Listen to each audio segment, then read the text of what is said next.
Olá pessoal, estou aqui novamente para mais uma videoaula. Hoje a nossa videoaula vai ser de língua portuguesa. Eu gostaria que vocês abrissem a apostila de vocês na página 60, tá? Unidade 4, essa aqui, tá? Vamos todos ir andar. Então, nós vamos falar aqui um pouco de cantigas de roda. Na página 62, nós temos os primeiros passos. Então, são algumas perguntinhas que vocês vão lá no caderno de língua portuguesa, como a Pro falou, tá? Vocês vão colocar o cabeçalho, a data do dia em que vocês estão fazendo a atividade, vai pular 2 linhas e vão começar a copiar as perguntas. Então, copia, pula mais 2 linhas e assim por diante, para que vocês possam ter um espacinho para a resposta, tá bom? Ó, primeiros passos. Primeira pergunta: você já brincou de roda? Como se brinca? Segunda pergunta: você conhece alguma cantiga que acompanha essa brincadeira? Terceira: que tema essas cantigas trazem? Quarta: essa brincadeira é comum nos dias de hoje? Por quê? Então, isso aqui vocês vão ver todo ao longo dessa unidade aqui, tá?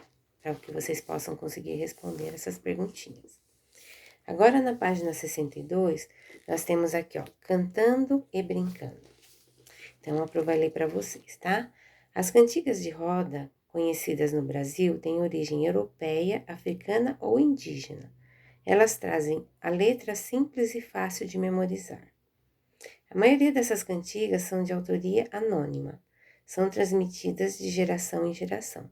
Então, elas vêm desde os nossos avós, bisavós, nossos pais, até chegarem em nós, né?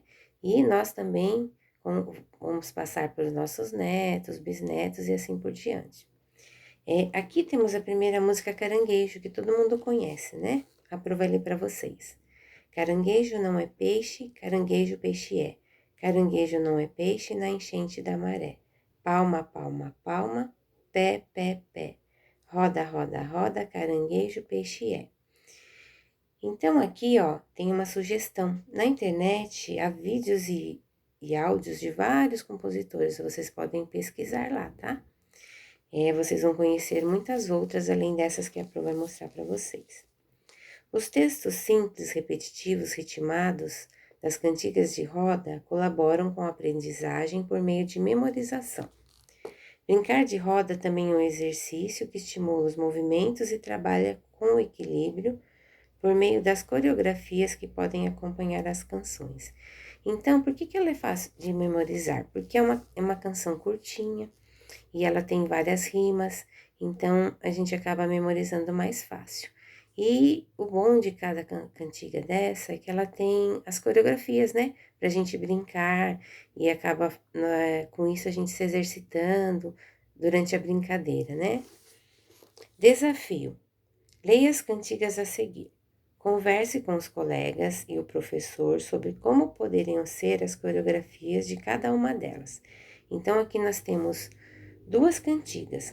Como nós não estamos na escola, igual a Pro falou, tudo que vocês forem fazer, ao invés de fazer com os coleguinhas, vocês vão fazer com quem estiver em casa com vocês. Um irmão, papai e a mamãe, tá? Ou quem estiver disposto a entrar na brincadeira. Ó, essa canção, O Meu Chapéu Tem 3 Pontas, a Pro vai passar um videozinho para vocês assistirem, tá? A letra dela é assim, ó. O meu chapéu tem 3 pontas, tem 3 pontas o meu chapéu. Se não tivesse 3 pontas, não seria o meu chapéu. A outra aqui do lado, ó, o título dela é Roda Cotia. Roda Cotia, de noite e de dia. O galo cantou e a casa caiu.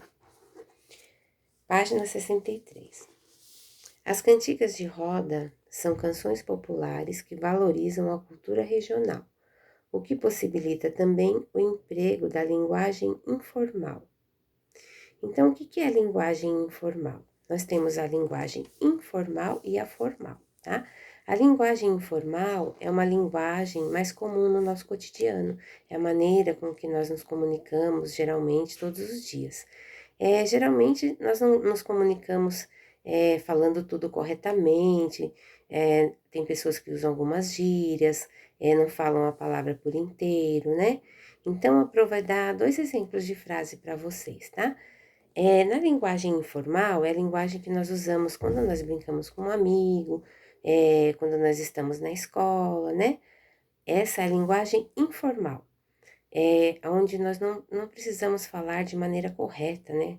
As frases e as palavras, às vezes nós falamos de uma maneira diferente, que não correspondem às regras gramaticais da nossa língua portuguesa. Agora, quando é uma linguagem formal, nós temos que falar tudo corretamente, de acordo com as regras gramaticais, tá? Com as normas da gramática da língua portuguesa. Por isso que nós aprendemos todas essas regras. Então, se eu estivesse numa reunião, se eu estivesse em uma reunião, na escola, ou estivesse numa faculdade, né, apresentando algum trabalho, eu teria que falar de forma correta, para que todos entendessem as palavras corretas, seguindo as regras gramaticais. Então, aqui eu tenho 2 exemplos de frase, ó. Essa primeira frase é a linguagem formal.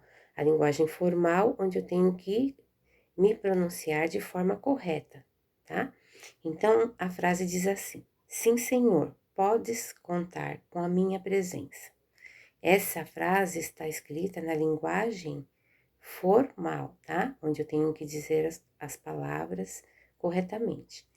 E eu tenho uma outra frase aqui que está escrita na linguagem informal, que é uma linguagem que eu posso usar durante todo o nosso dia a dia, no nosso cotidiano, numa conversa com amigos, tá? Então, aqui está escrito assim: alguém sabe me dizer onde está o apagador? Então, nessa palavrinha aqui no tá, para ela virar uma frase formal, eu teria que dizer de outra forma, né? Eu teria que falar assim: alguém sabe me dizer onde está o apagador? Porque essa é a palavra correta, é está e não tá, né? Segundo as regras gramaticais, eu teria que corrigir essa frase para ela virar uma linguagem formal. Da forma em que está aqui, que a prof disse para vocês agora, ela está na linguagem informal, né? Então, ela está escrita assim: alguém sabe me dizer onde está o apagador? Então, essa é a linguagem informal. Deu para vocês entenderem um pouquinho? A Pro vai mandar mais alguns exemplos para vocês, tá? Na nossa atividade de língua portuguesa. Então, vamos continuar aqui. É verdade, ó. Tanto a linguagem formal quanto a linguagem informal são possibilidades de comunicação, ou seja, não existe o certo e o errado nessa questão. Devemos estar atentos à forma mais adequada, que depende do ambiente, do grau de envolvimento e do objetivo dos participantes da conversa. Dessa forma, a linguagem formal e a informal estão corretas, desde que atinjam o objetivo final da comunicação estabelecida, ou seja, que todos consigam entender um ao outro. Aqui em cima, nós temos a musiquinha da borboletinha, né? É outro exemplo aqui de linguagem. Então, o título é Borboletinha. Borboletinha tá na cozinha, fazendo chocolate para a madrinha. Poti, poti, perna de pau, olho de vidro e nariz de pica-pau. Pau, pau. Todos nós conhecemos, né? Essa musiquinha. Então, aqui, ó, nessa música, nessa cantiga, a palavra poti significa palavra proveniente da língua tupi, que significa camarão. Então, aqui nós temos um pedacinho da história, tá? Da língua tupi. O tupi era o principal idioma falado pelos indígenas que habitavam o Brasil quando os portugueses chegaram. Você sabia que muitas palavras dessa língua estão presentes em nosso vocabulário? Por exemplo, caipira, cutucar, capivara, catapora, mingau, jacaré, peteca, pipoca e urubu. São algumas das palavras que vêm dessa língua tão rica e especial. Essas palavrinhas também a Pro vai marcar para vocês nas atividades, tá? Lá no portal, para que vocês procurem no dicionário o significado de cada uma delas, tá? Então, eu vou escrever lá e vocês pode imprimir a folha ou vocês copiem no caderninho de vocês e procurem no dicionário o significado de cada uma delas, tá bom? Continuando aqui, ó, nós temos na página 63, continuando na mesma página, tá, pessoal? Jogo rápido. A cantiga Borboletinha apresenta rimas? Explique sua resposta. Então, vocês vão colocar se sim e o porquê, tá? Vocês vão explicar a resposta. Copie da cantiga um exemplo de linguagem informal, que é própria da fala. Então, lá em cima tem uma frase nessa cantiga da borboletinha que tem a linguagem informal, que é o que a Pro explicou para vocês, que é do nosso dia a dia, que nós conversamos numa brincadeira, como nessa canção, nós estamos brincando, nos divertindo, cantando e dançando, então está usando nessa frase a linguagem informal. Então, vocês vão achar lá, tá? A Pro explicou para vocês. Número 3. A que vocábulo essa forma corresponde na escrita? Número 4. As ações comuns aos seres humanos realizadas por outros seres são observadas com frequência nas cantigas de roda. Isso acontece no texto da borboletinha. Explique. Então, vocês vão lá em cima e ver o que a borboletinha está fazendo, qual é a ação dela nessa cantiga. Aqui está pedindo ações comuns aos seres humanos e realizadas por outros seres. Então, vocês vão lá, vocês vão ver que ela está fazendo alguma coisa. O que será, né, que ela está fazendo? Então, vocês vão escrever a respostinha aqui, tá bom? Agora, nós vamos para a página 64. Aqui, ó, nós temos... Ficou curioso a pergunta? No livro Ciranda Mágica e Outros Poemas, a autora Sônia Barros leva o leitor a uma viagem ao mundo das palavras. Inspirada nas culturas da irmã Sandra Gimli, a autora relembra brincadeiras antigas, mas que ainda fazem parte do dia a dia de muitas crianças. Então, se vocês tiverem curiosidade em aprender mais sobre cantigas, vocês podem procurar nesse livro Ciranda Mágica e Outros Poemas, tá bom? Momento da ortografia. Lendo e escrevendo palavras corretamente. Nesta unidade, vamos revisar as palavras que apresentam marcas de nasalidade. Você lembra delas? Letra M antes de P e B. Leia a cantiga a seguir com um colega. Como a Pro disse, com alguém que estiver com vocês, né? Porque nós estamos em casa. A letra dessa cantiga aqui é Peixe Vivo. Muitos de vocês também devem conhecer, tá? A Pro vai ler para vocês aqui. Como pode o peixe vivo viver fora da água fria? Como pode o peixe vivo viver fora da água fria? Como poderei viver? Como poderei viver? Sem a tua, sem a tua, sem a tua companhia. Sem a tua, sem a tua, sem a tua companhia. Os pastores desta aldeia já me fazem zombaria. Os pastores desta aldeia já me fazem zombaria. Por me verem assim chorando, por me verem assim chorando.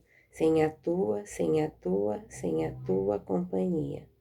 Sem a tua, sem a tua, sem a tua companhia, tá? Então, essa é uma música que a Pro leu aqui para vocês em forma de texto, tá bom? Se eu encontrar também na internet, eu vou enviar o vídeo para vocês assistirem a música como é. Página 65. Jogo rápido. Copie as palavras destacadas na canção e separe-as em sílabas. Número 2. Nas palavras destacadas, o M aparece antes de quais letras? Assim, podemos concluir que usamos M antes de P e B. Letra M em final de sílaba. Leia essas palavras retiradas da cantiga Peixe Vivo. Aí nós temos aqui a palavrinha sem, fazem, verem e assim. Observe a posição da letra M nessas palavras e assinale a alternativa correta. O M aparece no final dessas palavras apenas depois do E? O M aparece no final dessas palavras apenas depois do I? Ou o M aparece no final dessas palavras depois de E e do I? Então, vocês vão observar lá e vão responder aqui, tá? Isso porque usamos M no final das palavras depois de qualquer letra. Letra N intermediária. Você conhece a cantiga Ciranda Cirandinha? Ela é uma das mais conhecidas cantigas de roda. Então, essa todos nós conhecemos, não é? Ciranda, cirandinha, vamos todos cirandar. Vamos dar a meia volta, volta e meia vamos dar. O anel que tu me destes era vidro e se quebrou. O amor que tu me tinhas era pouco e se acabou. Vamos lá agora para a página 66. O título da canção apresenta a letra N no meio da palavra, ou seja, N intermediário. Intermediário o que quer dizer? Ele está sempre entre uma e outra, ele está sempre no meio, né, da palavra. Que outras palavras na primeira estrofe também têm essa letra? Então, vocês vão lá nessa cantiga da ciranda e vão procurar na primeira estrofe, tá? Que outras palavras têm essa letra. Observe essas palavras produzidas das cantigas que você leu nessa sessão e responda as questões que seguem. Ó, as palavras são cantar, 5, ciranda. Então, vocês vão observar, tá? E responder as questões abaixo. Tem um jogo rápido aqui. Separe essas palavras em sílabas. Número 2. Letra N. Apareceu antes de P como M? Sim ou não? Vocês vão responder, tá? Número 3. A letra N apareceu antes de B como M? Número 4. A letra N apareceu antes de letras diferentes de P e B? Essa é a última perguntinha aqui do jogo rápido. Podemos concluir, então, que devemos usar a letra N antes das consoantes P e B? Aí vocês vão ler aqui, tá? Essas três palavrinhas que estão aqui em cima e vão responder aqui o jogo rápido. Agora, nós vamos falar um pouquinho do acento do tio. Vocês lembram o acento do tio? Então, essa cantiga de roda também é bastante conhecida. Você já cantou? Essa daqui é Cai Cai Balão. Todos nós conhecemos também, não é? Cai cai balão, aqui na minha mão. Não cai não, não cai não, não cai não. Cai na rua do sabão. Então, essa aqui nós também conhecemos, a maioria de nós, né? Aqui na página 67, ó, nós temos um outro desafio. O que as palavras destacadas têm em comum? Que são essas palavras aqui, tá vendo, ó? Aqui nessa cantiga, ó, aqui embaixo, nós temos umas palavras que tem o sublinhado embaixo, que é o tracinho embaixo de cada uma delas, né? Então, vocês vão observar cada uma delas para responder a pergunta aqui atrás, na página 67. O que as palavras destacadas têm em comum? Então, vocês vão observar cada uma delas e ver o que será que elas têm em comum, em que elas são parecidas, né? Número 2. Como é chamado o sinal que aparece na primeira vogal dessas palavras? Vamos lá ver? Como é chamado o sinal que aparece na primeira vogal dessas palavras? Olha lá, ó. Tá vendo? Qual será o sinalzinho que tem aqui? Vocês vão responder aqui atrás.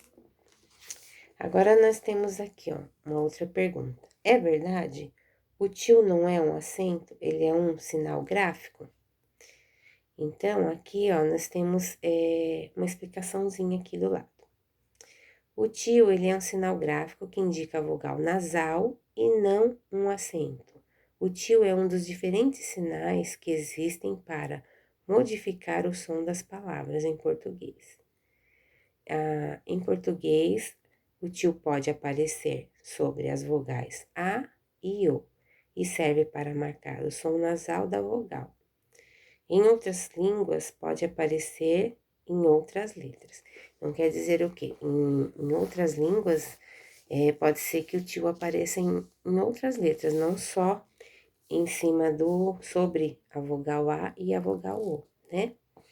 Então, ele apresenta o som nasal porque, quando nós dizemos balão, o som sai ao mesmo tempo, pelo nariz e pela boca, né?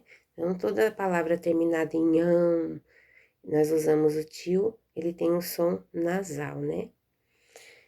Pessoal, então, por esse vídeo é só, tá? Até aqui a página 67, nós falamos um pouquinho do acento tio.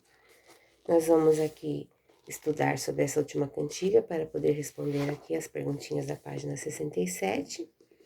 E a Pro vai mandar para vocês algumas cantigas que eu encontrar na internet, tá? Vou mandar algumas atividades também sobre isso lá no portal. E nós vamos continuar na nossa próxima aula falando sobre artigo, tá? O artigo fica na página 67 e nós vamos continuar na próxima aula. Então, por enquanto é só. Até a próxima aula. Tchau, tchau.